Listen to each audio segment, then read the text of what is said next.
बेटी से रिश्ता। कहानी मयंक और विभा की है। मयंक एक अच्छी नौकरी करता था, लेकिन विभा की जाति का ना होने के कारण विभा के माता पिता शादी के लिए नहीं मानते हैं। पर जब दोनों अपनी मर्जी से शादी कर लेते हैं तो क्या है विभा, 6 साल हो गए हैं शादी को, लेकिन एक दिन नहीं गया कि तुम माँ पापा को याद कर परेशान नहीं होती। मैं कितनी कोशिश करता हूँ कि तुम सब भूल जाओ। कोई नहीं भूल पाता है मयंक। माँ पापा को कोई कैसे भूल सकता है।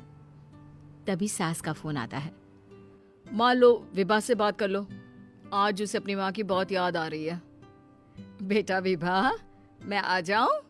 हम दोनों चलेंगे तेरे माँ पापा के पास। बोलो। ना माँ जी, वो आप लोगों को कुछ बोलेंगे तो मुझे और भी बुरा लगेगा। आखिर आप भी मेरी माँ ही तो हैं। अरे सुन लेंगे ना यार, कोई बात नहीं, बोलेंगे ही ना। चलो माँ, मैं फोन रख रहा हूँ। वो क्या है ना, आज विभा को लेकर डॉक्टर के पास जाना है। बहुत दिनों से इसके सर पर लगातार दर्द हो रहा है। अरे हाँ हाँ, ले जा बेटा, सर दर्द को हल्के में नहीं लेना चाहिए। वैसे भी ना बहू सोचती बहुत है। मयंक माँ का फोन रख देता है और दोनों कार से अस्पताल जाते हैं। लेकिन जैसे ही वो लोग अस्पताल जाते हैं, विभा को स्ट्रेचर में नर्स उसकी माँ को लेकर जा रही दिखती है। मयंक, माँ, मयंक वो मेरी माँ है। इतने सालों बाद देखी भी तो इस हाल में मैं उनके पास जा रही हूँ।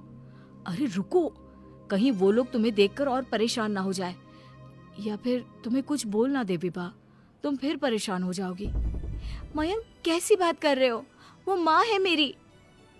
विभा पास खड़े अपने चाचा चाची से बात करने की कोशिश करती है, लेकिन वाह, तेरे जैसी बेटी जिसकी हो वो तो मर ही जाए तो अच्छा है।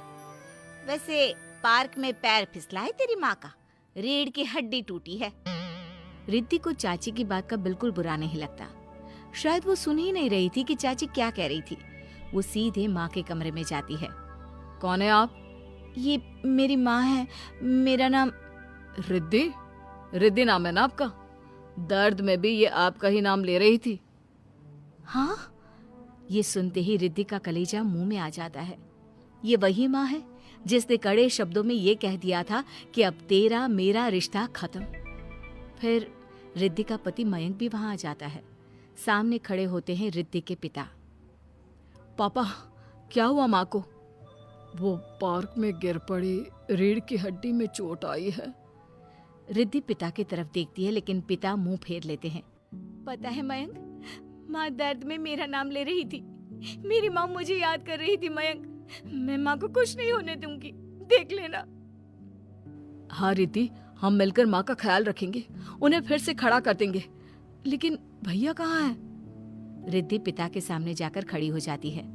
पापा, भैया कहाँ है? वो अमेरिका में है, वो नहीं आ पाएगा। रिद्धि फिर माँ की ओर ध्यान कर लेती है। उस पूरी रात रिद्धि माँ को देखती खड़ी रहती है। पिता मन ही मन सोचते हैं, जब इतना ही प्यार था तो क्यों चली गई किसी एक अजनबी के लिए हम सभी को छोड़कर।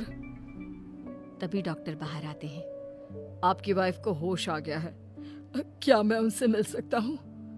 जी नहीं, वो बार बार अपनी बेटी का नाम ले रही है। रिद्धि बेटा, तुम अंदर चली जाओ। माँ रिद्धि को देखकर रोने लगती है। बेटा, माँ के गले लग जा। मैंने तो सोचा था तेरा चेहरा देखे बिना ही मर जाऊंगी। ऐसे कैसे? भला मैं अपनी माँ को कुछ कैसे होने दे सकती हूँ? माँ उठने की कोशिश करती है, लेकिन वो उठ नहीं पाती। देखिए, आपकी रीढ़ की हड्डी में फ्रैक्चर है। मुझे प्यास लगी है, पानी पीना है। रुको माँ, मैं हूँ ना, मैं पिलाती हूँ पानी अपनी माँ को। कोई और नहीं आया? तेरे चाची चाचा आए थे माँ, पर शायद मुझे देखकर चले गए। जाने दे, इस वक्त भी पुरानी रंजिश देख रहे हैं। और रंजिश भी कैसी? माँ अपनी बेटी से नाराज ही तो थी। रिद्धि अब पूरे समय माँ के साथ रहती है। उनके हर काम को करने में उनका सहारा बनती है। फिर एक रोज, आज आपको चलने की कोशिश करनी थी, लेकिन हमारे फिजियो के डॉक्टर नहीं आए जो आपको पकड़कर चलाते, तो फिर आज। डॉक्टर साहब, मैं हूं ना, मैं माँ को चलने में मदद करूंगी। रिद्धि माँ को चलाती फिराती, उनके खाने पीने का ख्याल